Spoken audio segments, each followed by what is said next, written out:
down zip 2 in this series. Golden State returns home, though, for Game 3, and they are 7-point favorites, according to Fox Bet Sportsbook. Eddie Howe still hanging with us this morning. Eddie, what do you think? Do you think Golden State will win both home games?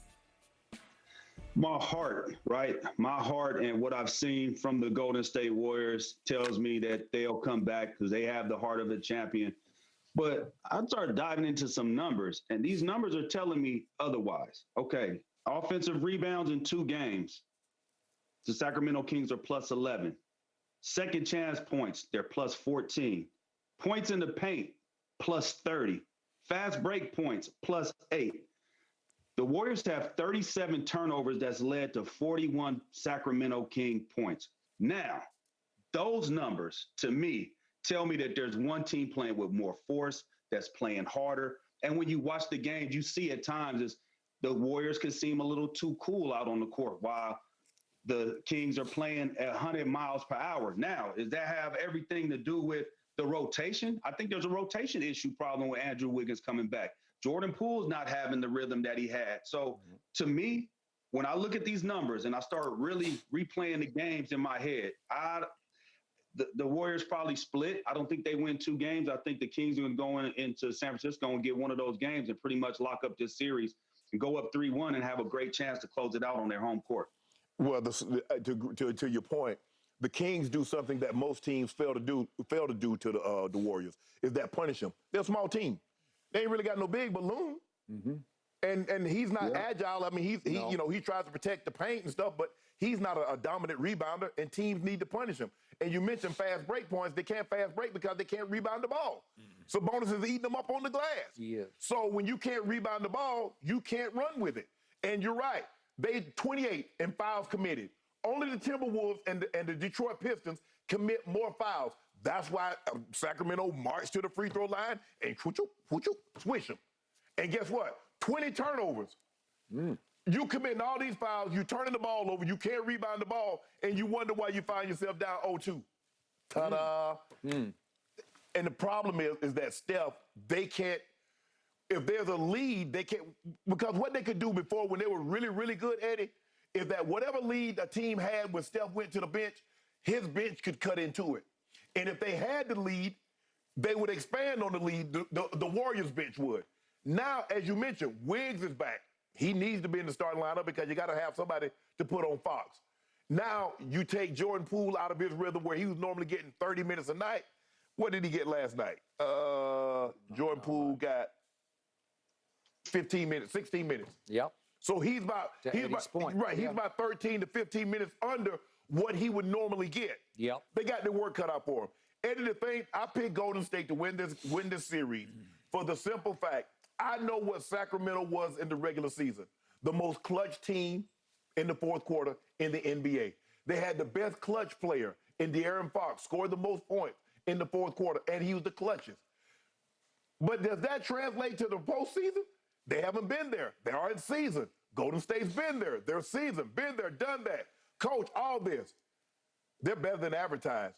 They get you into the fourth quarter, and it's a close ball game, and possession after possession matters. You better execute because they're going to come down and they're going to get every shot they want.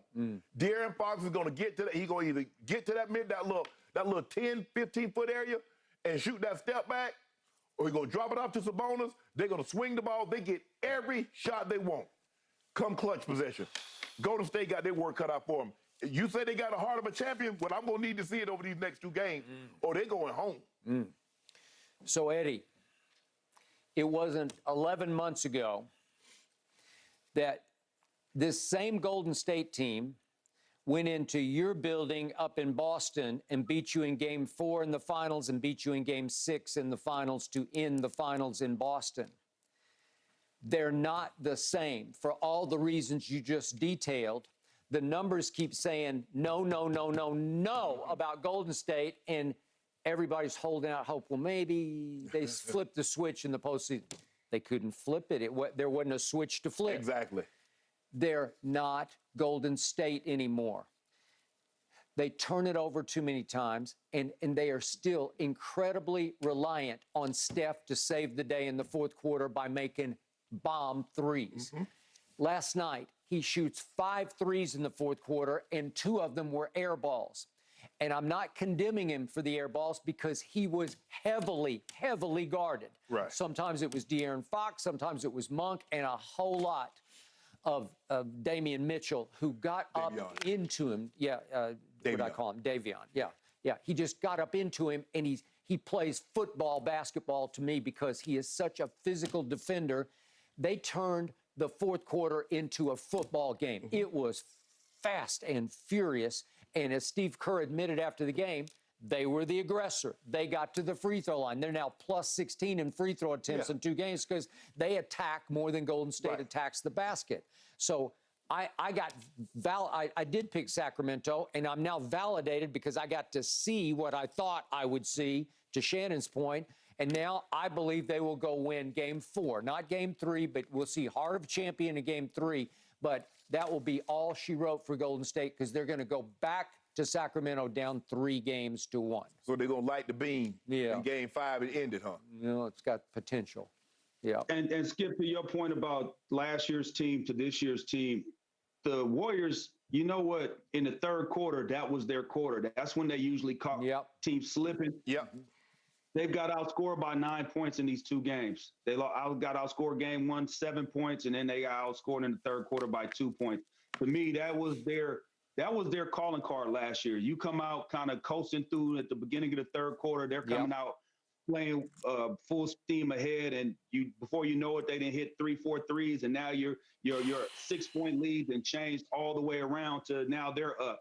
But also another thing I think that's concerning for the Warriors when I'm looking at these games is the speed of Sacramento. They just play so fast, and they have no answer for De'Aaron. There's not one person on the Warriors team that could keep De'Aaron Fox in front of. I mean, probably in the league for that matter, but especially in this series, he is having his way, and especially in the fourth quarter when he needs to take over, he's getting so many paint touches, and that's just collapsing the already not so great defense.